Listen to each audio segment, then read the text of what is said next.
Hello everyone, and welcome back to my channel for another process video. Today I'm going to be working on my 12 by 12 scrapbooking layout, but today is a really special video, and that is because my friend Marie, who is the owner of PearTree Cutfiles, is celebrating her birthday of her business. So if you don't know about PearTree Cutfiles, definitely go check out her website. I'll leave the link below along with all the lovely ladies that are celebrating with her. So there's going to be a ton of inspiration, so make sure you check out everyone's video. But I love her cut files for many reasons. One of the reasons in particular is that it's not very detailed. While yes, I do like some of the detailed cut files, I don't like them all the time because it definitely does take a lot of time. But with her cut files, they're so nice and so easy, and there's so many different ways that you can use them. You can alternate them, you could back them up, you can use mixed media. There's just endless possibilities. So here's the layout that I'm going to, or the photo that I'm going to be working on. This is the trip of my family back in spring break. We went to Sedona, and I wasn't sure if I was going to use a 4 by 6 or an 8.5 by 11, but I ended up ordering both. And I actually liked how I angled the 8.5 by 11, brought it down a little bit more to kind of nestled it in with the title, but I didn't keep it that way. I ended up placing the photograph in the middle. Now the papers that I'm going to be using today are from Echo Park. It's Happy Camper. It's a really old line.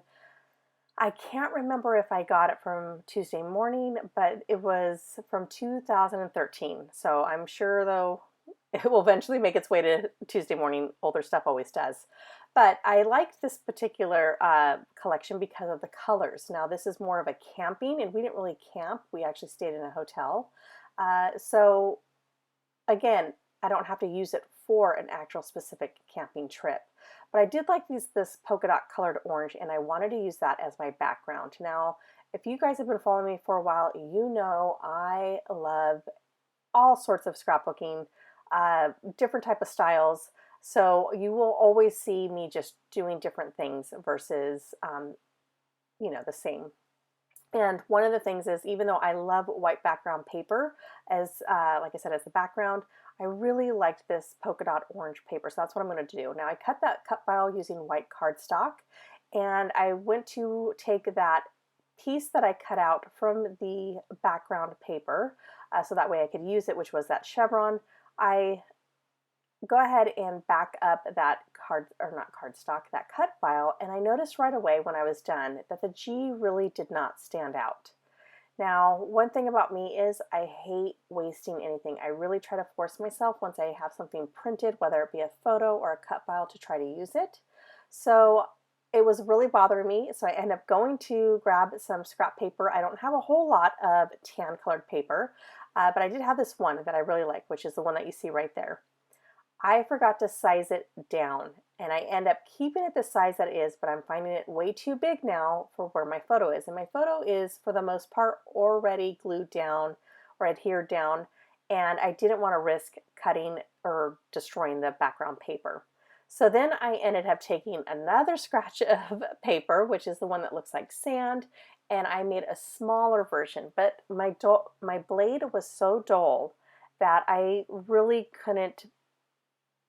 I'd have to, like, oh my gosh, I would just basically have to take scissors, and it would take too long, and who knows if it would even make it. So I was like, okay, what can I do next? Now this is what I mean by alter a cut file. You can see that I try to separate the words escape and great, but that wasn't going to work. You definitely could tell that I was doing that. So then what I did was I took off the word hour, and I'm going to replace that word R with something else. I'm sorry, hour, with something else. Now I'm going to do the same thing as I did the very first time around. I'm going to go ahead and back up with that chevron paper because I really like that paper. And I'm going to go ahead and just glue that down.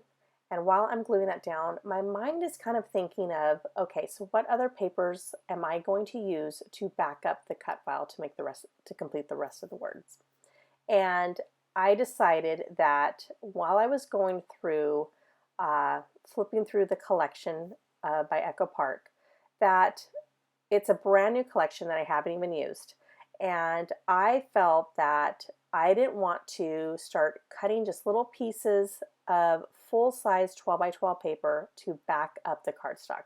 So here it is, like, this is what I'm talking about. Like, was like, you know what, this one's nice, I could use this one. And then right away I was like, wait a minute, I don't want to have just little pieces of that 12 by 12 missing, you know, for future layouts. So let me go into my scraps. And that's one thing that I love to do is try, especially when I'm backing up cut files, is using up my scraps as much as I can.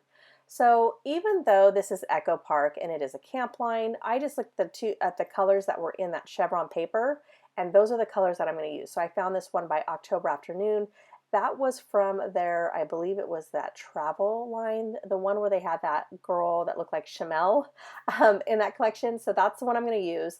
Then I found this Studio Calico Geotag gray paper that I'm going to use as well. And then this other one by My Mind's Eye, and it was the Lost and Found collection. I really like that plaid.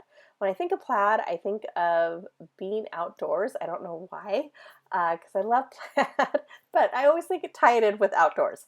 All right, so voila, it is done. I did not want you to have to watch me, you know, fussy, trying to back up that cut file, because it does take some time. There's definitely no doubt about that. All right, so then I take my tacky glue, which you guys all know I love, because it definitely keeps everything in place for years to come. And once I put it down, the G was actually hanging over the orange paper, and I was like, are you kidding me, Desiree? Okay, that's not going to work.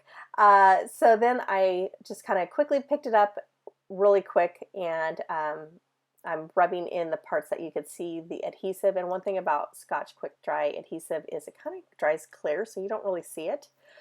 So once I get done with that, I'm then deciding where I want to create a cluster, but I also want to have that word hour. Now, the original one was from that same tan paper, was too big. I needed something smaller. Now, granted, it was covering up my husband's, probably like it, you know, from his arm below. And while that, it's not really covering up anything that was important, I really want to keep the focus on this photo. I mean, I'm noticing that I really am liking 8.5 by 11 photographs. I don't really take a lot of photos anymore now that my kids are teenagers and I'm dealing with, I don't want photos, mom, or hurry up and just take only one. And sometimes it just doesn't turn out. So I have to hold on to the photos that I do get. So because I'm definitely taking less photos, I'm noticing that the more current photos are becoming 8.5 by 11 or bigger. Right, so now I want to create a cluster, and the only obvious spot that I can have that cluster is up where the sky is on the right hand side, so it gives you that visual, diagonal visual. And then I wanted to do something different. I always gravitate towards stickers and die cuts and stuff like that I'm, you know, very comfortable with. And I thought, why don't I play with my stamps? I got quite a few stamps. I have not done it in a long time. Let's just see what I create.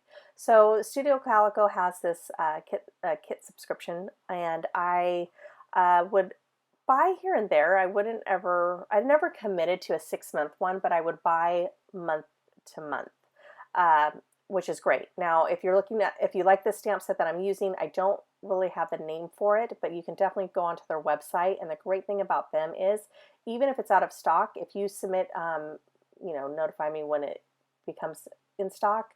She basically, if it's very popular and it gets a lot of people that are wanting it, she will actually restock it for you. Or it will be like the top 10, like that were so popular they come back. Anyway, so what I decided to do was pick the banner one, and then on the actual little set, there is the bottom portion of that banner, and I picked the one that had the compass. I used my Catherine Puller ink, which is a Juniper Mist, which I gotta say, Catherine Puller inks are amazing. That was completely solid. I love the way it turned out. Next, I created just a little design using a double line, and now I'm gonna have the word placed on top. Now, there really isn't any black on this layout, and I could have used brown. I thought about it, but I decided to use gray. I'm really gravitating towards gray right now. I really like the look of it, and so that's what I'm going to do. And basically what it says on top of the banner is "On Another Adventure." And so the gray that I'm using is by Lawn Fawn. I don't remember the color, but I definitely will put it in the description box below, even though I try to always put what I use, even though I'm not affiliated with anybody.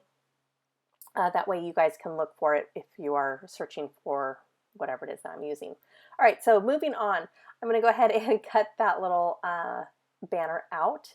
And I'm going to keep this very simple. Like I said, I love embellishments as much as anybody else, but sometimes I really want to keep the focus on the photo. I'm not going to journal on this one because this is going to be a companion page. So basically what I'm going to do is create a couple of pocket pages of this trip. Because I don't, like I said, I don't have a whole lot of photos because, you know, the age that my kids are in right now, but I do have a few that I want to tell the story. All right, so after I get done with this cluster, like I said, this cluster is not going to be super big. I'm keeping the focus on that photo. I went to my brads and I was like, I have not used a brad in so long. And as you can see, I'm using My Mind's Eye Indie. I think that is from like 2013 too.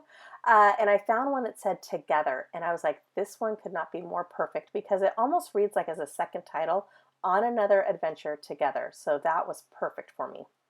All right, everybody, this is pretty much done. I'm going to go ahead and put that brad on. I'm going to back it up, or not back it up, but I'm basically going to take washi tape and cover that up just to kind of protect any other photos that are going to be behind this. And then I'm going to call this layout pretty much done. So definitely want to say, go check out everybody's inspiration to celebrate Marie's celebration for her company, PearTree Cutfiles. If you haven't done so already, I highly suggest go and look on her website and check out those cut files. All right, everyone, I hope you enjoyed this video. If you did, if you don't mind giving me a thumbs up, I really appreciate it. And if you are new to my channel, I would love to have you here. Thank you so much. Bye.